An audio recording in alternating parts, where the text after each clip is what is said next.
هنا البنات بغيت نقول البنيتات هكا ولا السيدات اللي ما عارفينش، ما كيعرفوش باش كينظفوا الاجهزه ديالهم في الكوزينه، عجانه، بانيني، فوق سطح العمل، ثلاجه، ماكينه الصابون، ما كيعرفوش باش ينظفوها.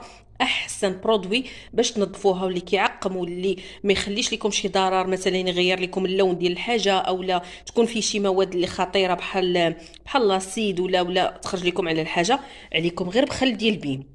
هذا باش تنظفوا الكوزينه ديالكم كلها صافي. وباش يكون عملي، كنت قلت لكم في الفيديو اللي فات بالنسبه اللي ما شافهاش، ملي سخوا لك هاد القرعه ديال اسبيروكس، كبي فيها هذا. ما عندكش هذه، خدي اي رشاش يعني فابو كيكون عملي، كبي فيه الخل، تشطشي وفي يديك واحد المنيديل وانت كتساري عليها كتمسحيها.